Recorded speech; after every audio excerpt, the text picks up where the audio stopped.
Welcome back to another edition of Viper Bites. This is the COVID special. Okay, it's Tuesday night football, Tuesday afternoon football, Tuesday football. Well, that's what we are living in this new COVID landscape. I'm just a COVID boy living in this COVID life, trying to make the best decisions, save my fantasy life.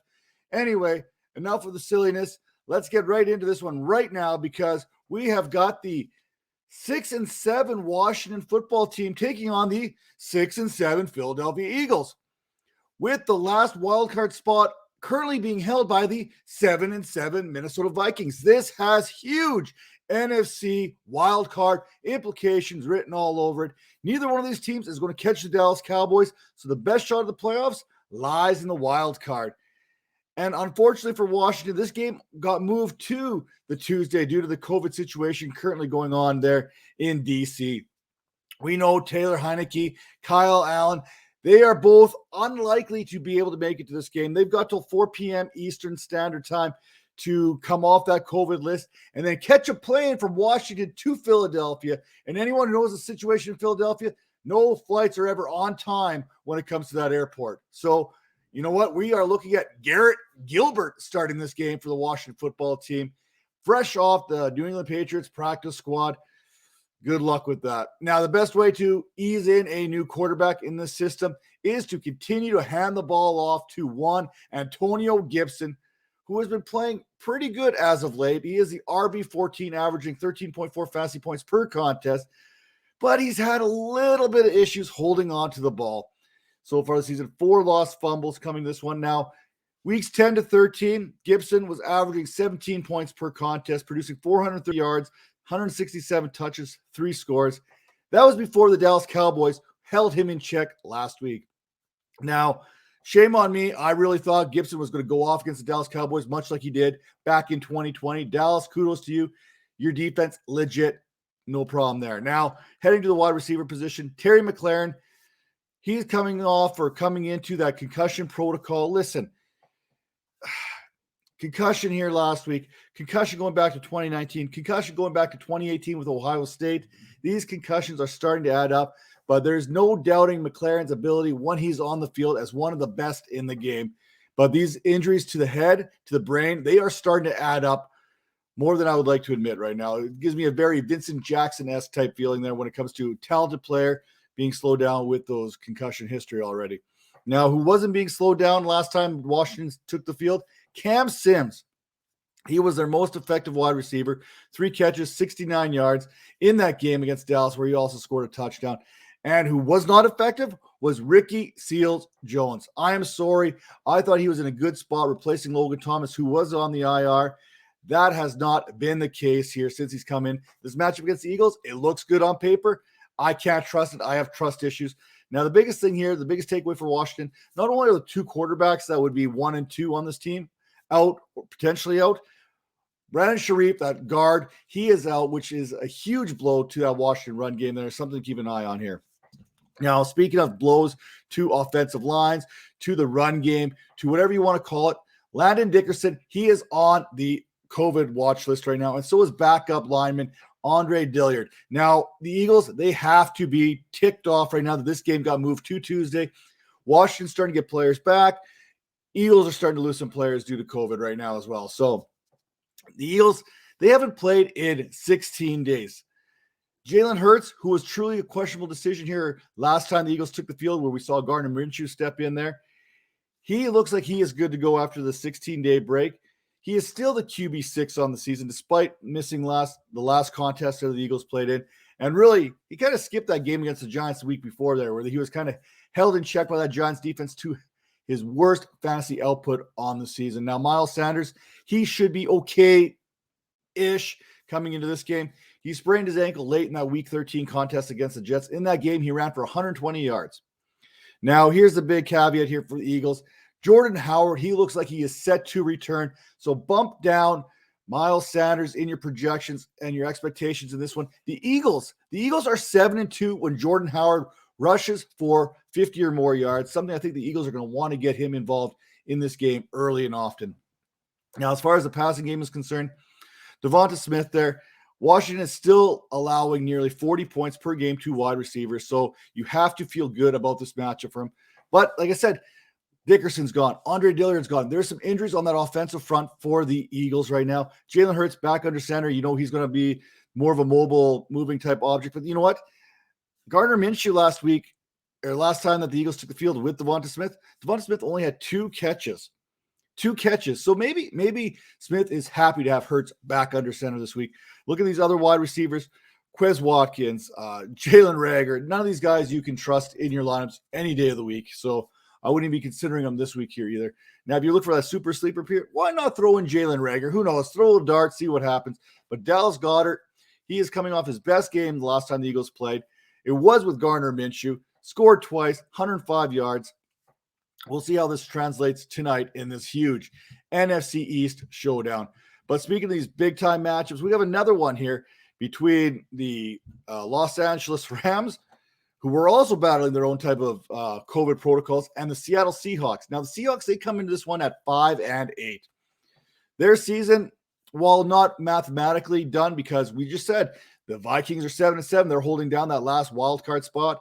A big win here. If they can get that 6th win, they're only 1 game back. So Seahawks, they're not done yet, but they've got a lot of teams they need to jump to get back into contention.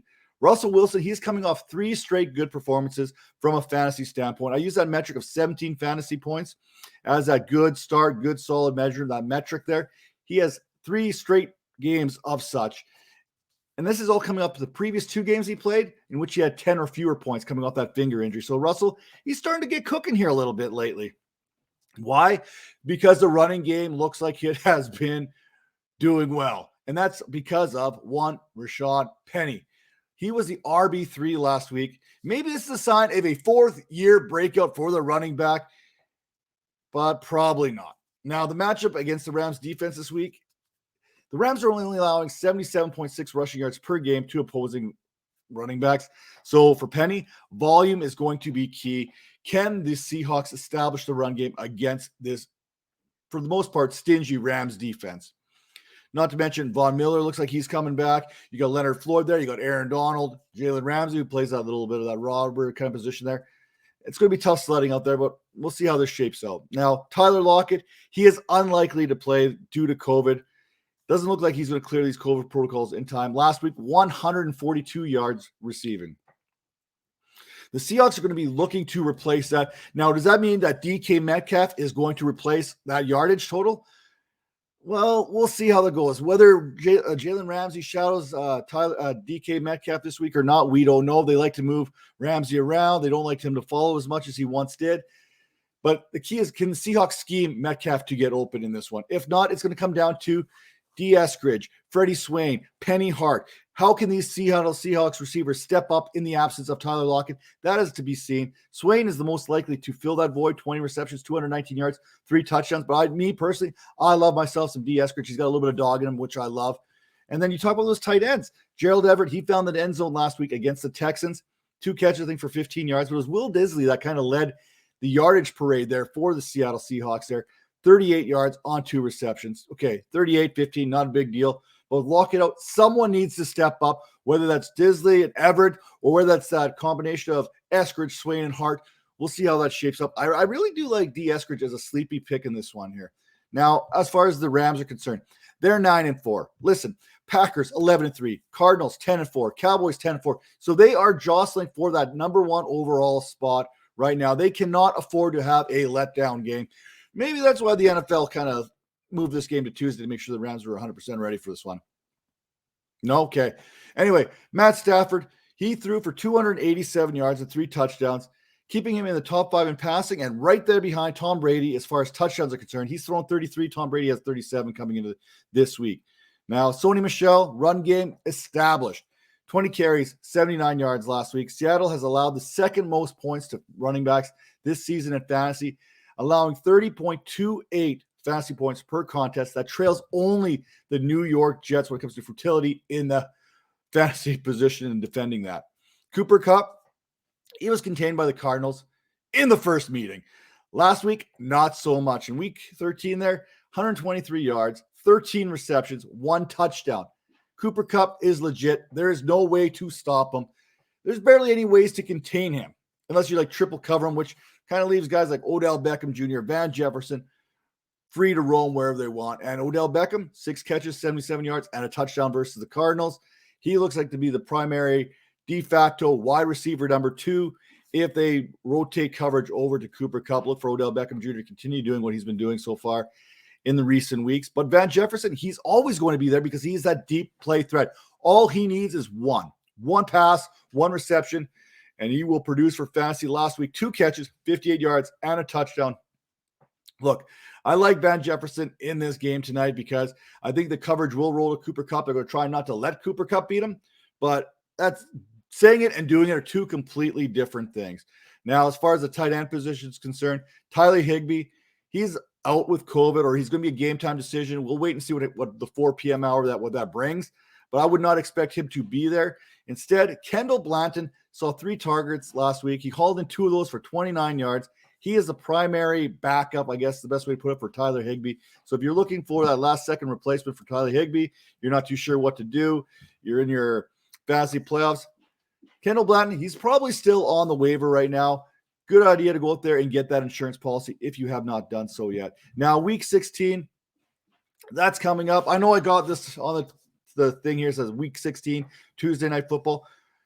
Well, technically, it's still week 15. We haven't moved on to week 16 yet, so just kind of ignore that. But the graphic, it looks great. Do that all nice and fancy there for you. But, hey, if you're listening to us on podcast form right now, Anchor, Spotify, Apple, whatever that may be, take a second, rate and review. And as always, if you're watching on the Vipers Network or on Bet Spurts or whatever that might be, take a second, give us a good old-fashioned thumbs up and hit in the comments section. Subscribe to the channel. Do all those fun things. Takes you 15 seconds. It means the world to us. And we will see you next time. So we got the Waiver Wire show coming out here just in a few minutes. Take care now.